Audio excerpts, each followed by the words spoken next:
یہ بٹن آن کرا.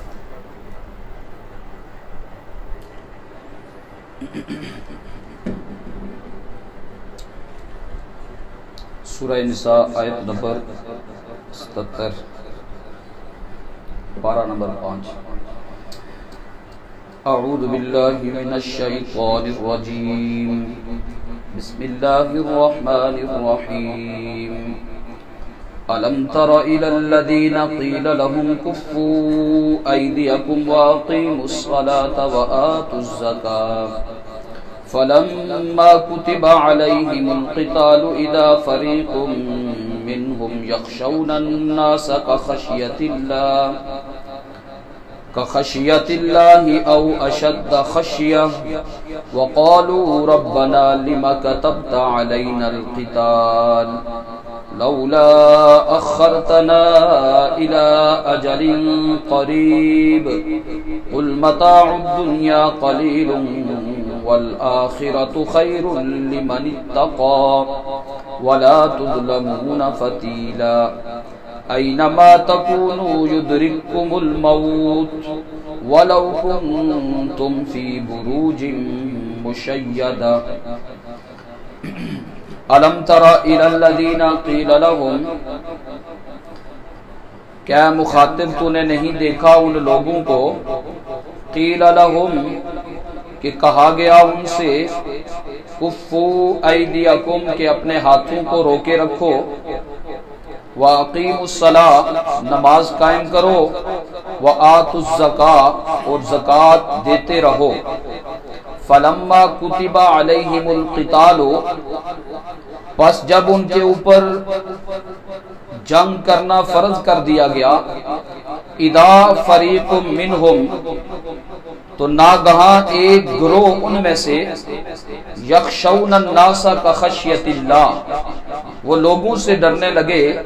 کخشیۃ اللہ جس طرح کہ اللہ سے ڈرنا چاہیے، او اشد خشیہ یا اس سے بھی زیادہ ڈرنے لگے. وقالوا ربنا اور وہ بولے اے ہمارے پروردگار، لما کتبت علینا القتال تو نے ہم پر لڑنا کیوں فرض کر دیا، لولا اخرتنا الى اجل قریب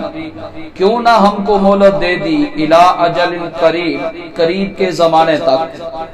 قل آپ فرما دیجئے، متاع الدنیا قلیل دنیا کا ساز و سامان دنیا کا نفع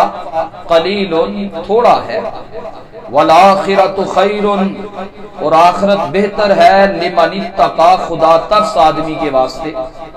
ولا تظلمون فتیلا اور تمہارے ساتھ ایک دھاگے کے برابر بھی زیادتی نہیں کی جائے گی. اینما تکونوا یدرککم الموت تم جہاں بھی ہوگے، یدرککم الموت موت تم کو پا لے گی، ولو کنتم فی بروج مشیدہ اگرچہ تم مضبوط قلعوں میں کیوں نہ ہو. الم تر الی الذین قیل لهم کیا آپ نے نہیں دیکھا ان لوگوں کی طرف، قیل لهم جن سے کہا گیا تھا، کفوا ایدیکم کہ اپنے ہاتھوں کو روکے رکھو، واقیموا الصلاۃ نماز قائم کرو، وآتوا الزکاۃ زکوٰۃ دیتے رہو. فلما کتب علیہم القتال پس جب ان کے اوپر جنگ کرنا فرض کر دیا گیا، اذا فریق تو ناگہاں ایک گروہ منہم ان میں سے، یخشون الناس وہ ڈرنے لگ گئے لوگوں سے، کخشیۃ اللہ جس طرح کہ اللہ سے ڈرنا چاہیے، او اشد خشیہ یا اس سے بھی زیادہ ڈرنا. وقالوا ربنا لما كتبت علينا القتال اور وہ بولے اے ہمارے پروردگار، لما كتبت علينا القتال ہم پر لڑنا کیوں فرض کر دیا گیا، لولا اخرتنا کیوں نہ مہلت دی تو نے ہم کو، الى اجل قریب کے زمانے تک. قل آپ فرما دیجئے، متاع الدنیا قلیل دنیا کا نفع تھوڑا ہے، والآخرۃ خیر اور آخرت بہتر ہے، لمن اتقى اس شخص کے واسطے جس نے پرہیزگاری کو اختیار کیا، ولا تظلمون فتیلا اور تمہارے ساتھ ایک دھاگے کے برابر بھی زیادتی نہیں کی جائے گی. اینما تکونو جہاں بھی ہوگے تم یدرککم الموت موت پالے گی تم کو ولو کنتم فی بروج مشیدہ اگرچہ تم مضبوط قلعوں میں ہو۔ یہ بھی آیات جو ہے وہ جہاد ہی کے عنوان سے معنون ہے، اور پچھلے رکوع سے ہی یہ سلسلہ چل رہا ہے۔ رکوع کے شروع سے اللہ تبارک و تعالی نے اپنے لیے بچاؤ کے اسباب اختیار کرنے کا حکم دیا، پھر لڑائی کا جو نظم ہے وہ بتایا کہ تمہارے اوپر ہے، چاہے تو گروہ گروہ میں لڑو یا یک بارگی اپنی تمام کی تمام مجتمع قوت یک بارگی میدان میں اتارو، تمہیں اختیار ہے۔ اور پھر اللہ تبارک و تعالی نے منافقین کا حال بھی بیان کیا کہ وہ کتراتے رہتے ہیں اور جہاد کے لیے تیار نہیں ہوتے، مسلمانوں کے ساتھ ان کا کوئی قلبی لگاؤ نہیں ہے، بلکہ اگر مسلمانوں کو تکلیف پہنچے تو خوش ہو جاتے ہیں کہ ہم ساتھ نہیں تھے، ہم بچ گئے، اور اگر مسلمانوں کو فتح نصیب ہو، غنیمت ملے تو حسرت اور افسوس کرتے ہیں کہ ہم بھی ساتھ ہوتے۔ اور پھر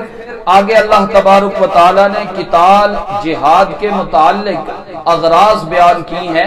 کہ دو غرضوں سے بندہ اللہ کے راستے میں کودتا ہے اور اپنی جان جو ہے وہ جوکھوں میں ڈالتا ہے، جان جو ہے وہ اللہ کے حوالے کرتے ہوئے ایک بات تو غرض اس کے جو ذہن میں ہوتی ہے وہ یہ کہ صرف اور صرف لڑنا ہے تو اللہ کا کلمہ بلند کرنے کے لیے، اللہ کے دین کی سربلندی کے لیے میں نے لڑنا ہے، ذاتی کوئی غرض نہ ہو، کشور کشائی مقصد نہیں، صرف اور صرف اللہ کا کلمہ بلند کرنے کے لیے گویا غلبہ اسلام کے لیے وہ جد و جہد کرتا ہے۔ اور دوسری جو غرض اس کے اندر ہوتی ہے وہ یہ کہ مظلوم کی داد رسی کی جاتی ہے، مظلوم سے ظلم کو رفع کرنے کے لیے یہ دو غرضیں شامل حال ہوتی ہیں۔ ان دو غرضوں کی بنیاد پر مسلمان جو ہے وہ لڑتا ہے۔ البتہ جو کفریہ طاقتیں ہیں، طاغوتی طاقتیں ہیں، ان کا مقصد انسان کے بنائے ہوئے قوانین کو انسانوں پر لاگو کرنے کے لیے ہوتا ہے، اور وہ شیطان کے راستے میں لڑتے ہیں، شیطانی احکامات لاگو کرنے کے لیے۔ آج کی جو آیتیں پڑھی ہیں ان کو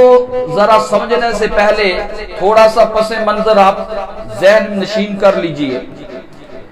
کہ آپ علیہ السلام کو جب نبوت ملی تو آپ علیہ السلام کا مسکن موطن جو ہے وہ مکہ تھا، اور مکہ میں آپ علیہ السلام کو نبوت ملی تو نبوت ملنے کے بعد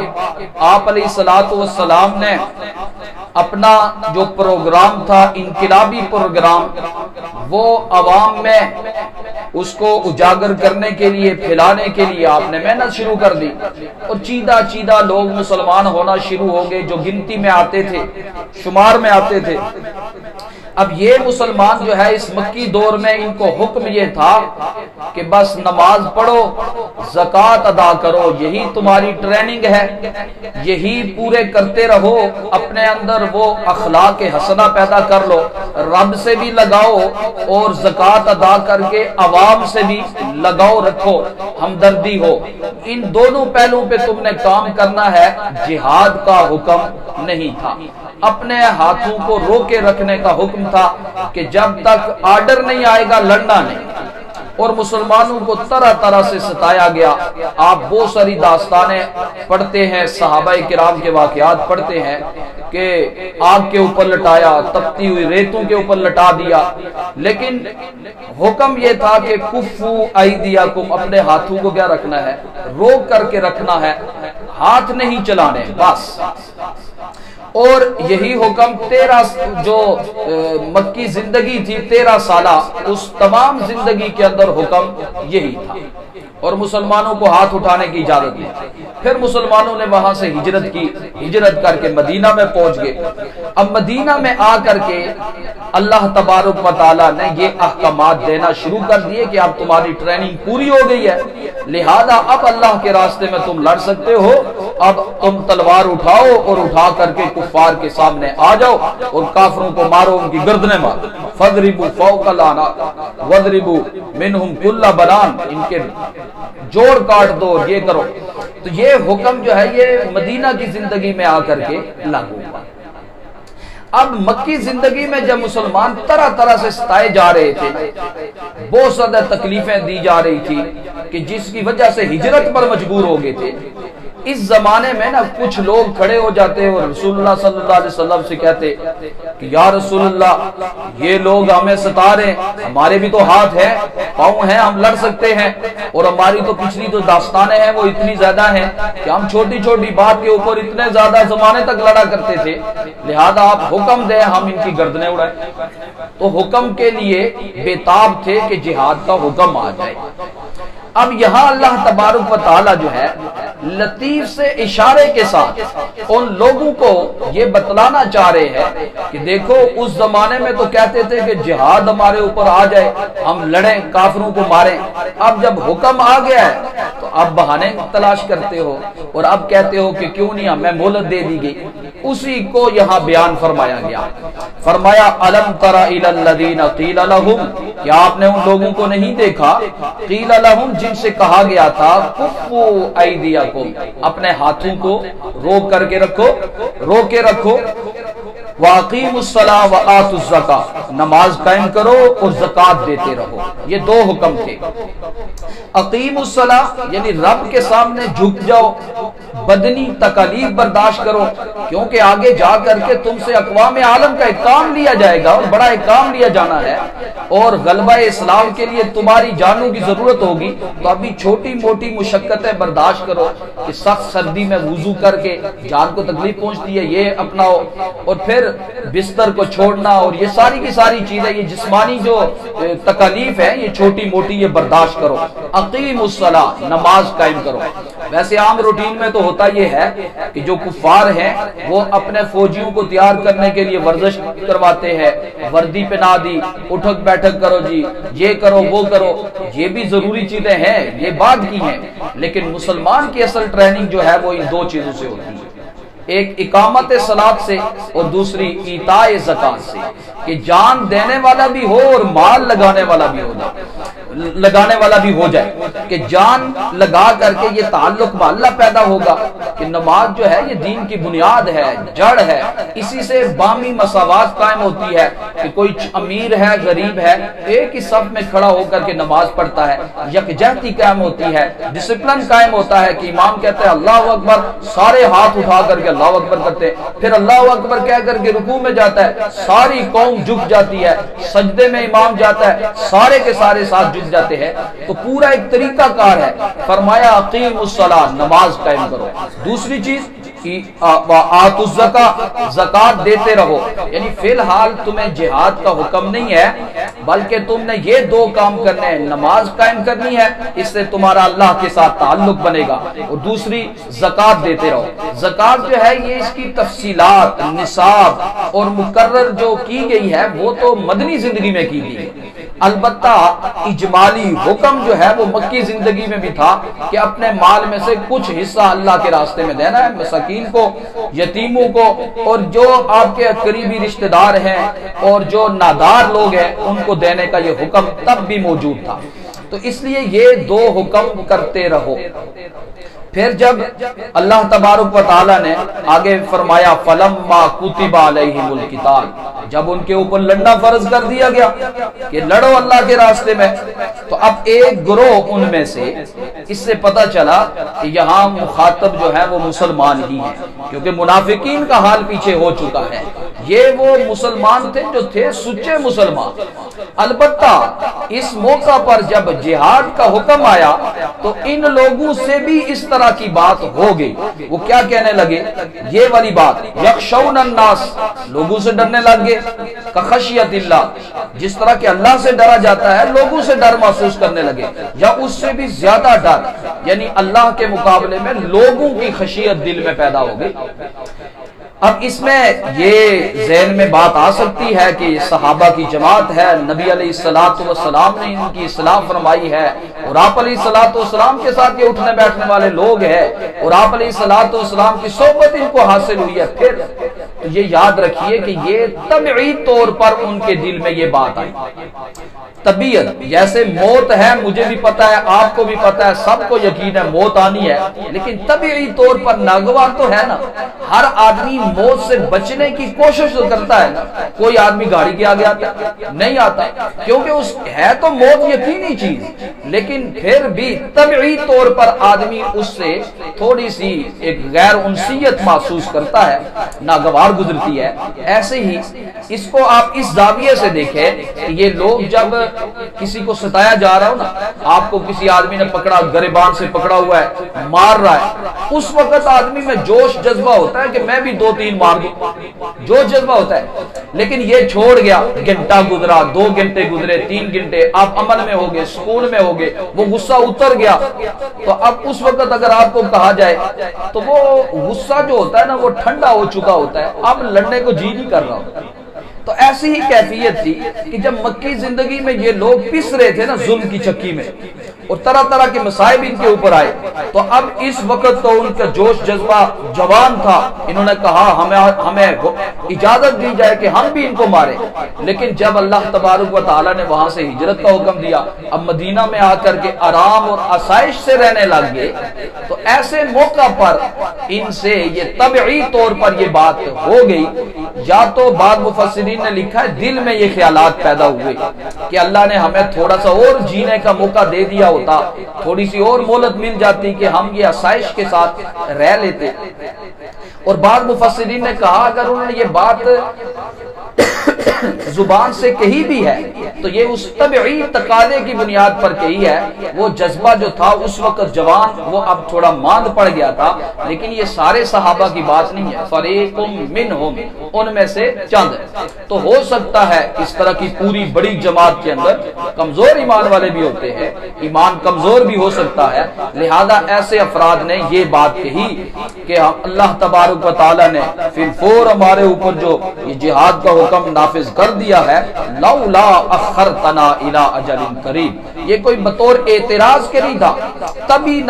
ناگواری کی وجہ سے ان کی یہ زبان پر جملہ آ گیا، لولا اخرتنا الی اجل قریب، کیوں نہ ہم کو اللہ تبارک و تعالیٰ نے تھوڑی مدت اور مہلت دے دی ہوتی. تو اللہ تبارک و تعالیٰ نے آپ علیہ الصلوۃ والسلام کی زبان سے کہلوایا متاع الدنیا قلیل، دنیا کا جتنا بھی پرافٹ ہو جائے تھوڑا ہے، کیونکہ دنیا عارضی ہے، آخرت دائمی ہے. دنیا میں تکالیف کے ساتھ آدمی کو راحت ملتی ہے کیونکہ کمانا بھی تو پڑتا ہے، اور آخرت میں جو چیز ملے گی وہ تو بغیر کسی تکلیف اور مشقت کے ملے گی، دائمی طور پہ ملے گی، بقا ہے. لہذا آخرت بہتر ہے، اور دنیاوی زندگی کا یہ جو نفع ہے یہ بالکل تھوڑا سا ہے. والآخرۃ خیر لمن اتقی،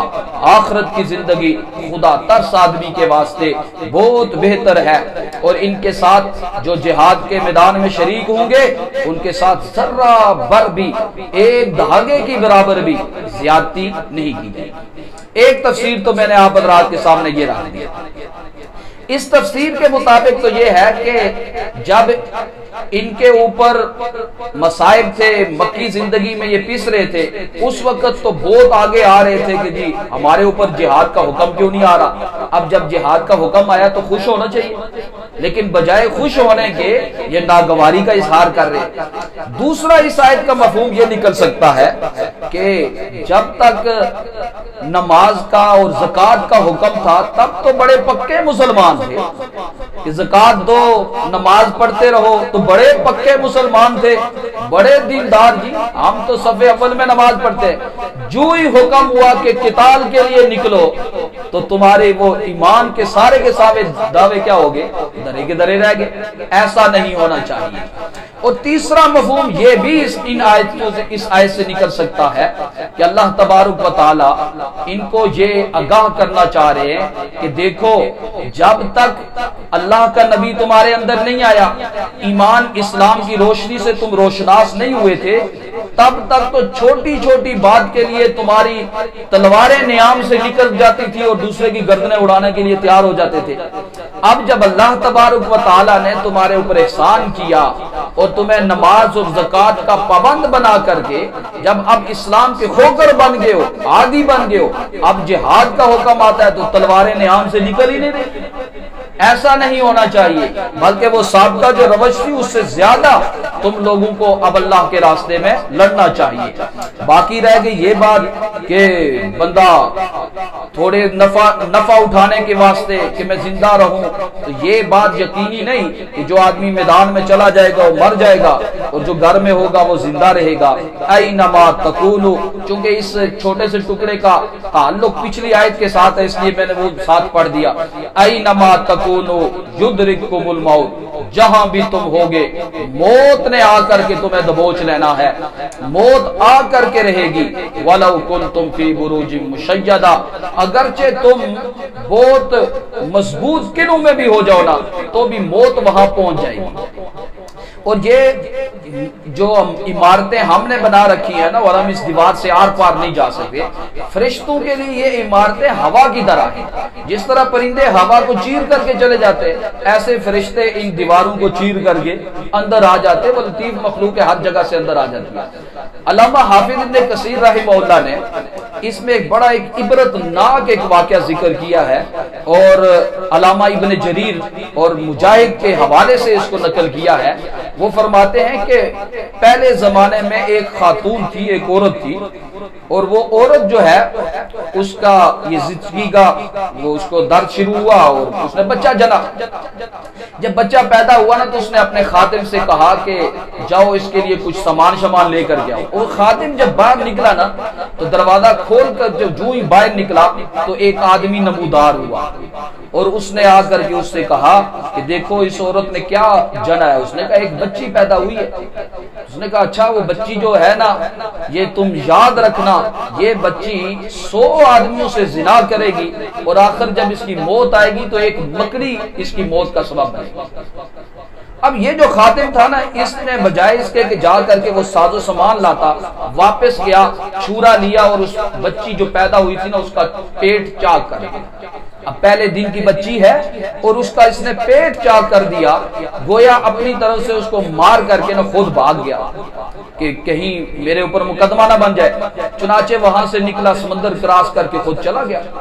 بڑا کام کاروبار شروبار کیا، پیسے شاسا جمع کیا، خوب مالدار ہو کر کے نا پھر کافی عرصے بعد جب واپس آیا کہ اب واپس اپنے علاقے میں جاتا ہوں، اب تو لوگ بھول گئے ہوں گے، واپس آیا اور آ کر کے اس نے شادی کا پروگرام بنایا۔ اب شادی کرنے لگا تو ایک خاتون اس کو ملی، بڑھیا ملی، اس کو کہا کہ اس علاقے کی جو خوبصورت ترین لڑکی ہو نا اس سے میری شادی کروا دو، جتنا پیسہ چاہیے میں لگاؤں گا۔ چنانچہ اس بڑھیا نے کہا ٹھیک ہے، اس بڑھیا نے اس کی شادی کروا دی۔ اب اسی بچی کے ساتھ اس خادم کی کیا ہو گئی؟ شادی، جس کا پیٹ چاک کر کے وہ نکلا۔ چنانچہ جب اس بچی کے ساتھ شادی ہو گئی نا تو اس نے محل میں جب لے گیا تو اس نے پوچھا کہ تم کہاں سے آئے ہو؟ بچی نے پوچھا، وہ لڑکی اب جوان ہو گئی، اس نے پوچھا تم کہاں سے آئے ہو، کدھر سے آئے ہو؟ تو اس نے اپنا واقعہ سنایا کہ یوں میں ایک بچی کا پیٹ چاک کر کے یہاں سے نکلا تھا اور اتنا عرصہ باہر گزارا اور اب واپس آ رہا ہوں۔ اس بچی نے اپنے پیٹ پر سے کپڑا اٹھایا، کہا وہ بچی میں ہی۔ اس نے کہا اگر تو وہی بچی ہے تو تیرے بارے میں 2 باتیں جو ہے نا وہ اس نے مجھے کہی تھی، ایک یہ کہ تو 100 بندوں سے زنا کرے گی، اس نے کہا واقعتاً ایسا ہوا ہے، اور دوسری یہ کہ تو مکڑی سے مر جائے گی۔ اس نے پھر اس کے لیے ایک شیشے کا محل تیار کیا، اس میں اس کو بسایا کہ تاکہ مکڑی کا جال بھی نہ یہاں بننا چاہے۔ ایک دن مکڑی نمودار ہوئی نا، اس نے کہا اس سے تم مجھے ڈراتے ہو، تو اس نے اٹھی اور اٹھ کر کے نا اس کو مسل دیا۔ اب وہ مکڑی تو مر گئی لیکن اس کا زہر اس کے پاؤں میں پھیلا اور اس زہر کے نتیجے میں وہ مر گئی۔ اس پر یہ آیت ہے کہ اینما تکونوا یدرککم الموت، جہاں بھی تم پائے جاؤ گے موت آ جائے گی، چاہے تم بڑے مضبوط قلعے میں بھی بیٹھ جاؤ تو بھی موت نے آ کر کے دبوچنا ہے۔ اس ڈر سے، خوف سے قتال نہ کرنا، یہ تو مردانہ شان نہیں ہے، مومنانہ شان نہیں ہے، جو کہا سنا اللہ تبارک و تعالی سمجھ رہا۔ الحمدللہ رب العالمین والعاقبۃ للمتقین والصلاۃ والسلام علی اشرف الانبیاء والمرسلین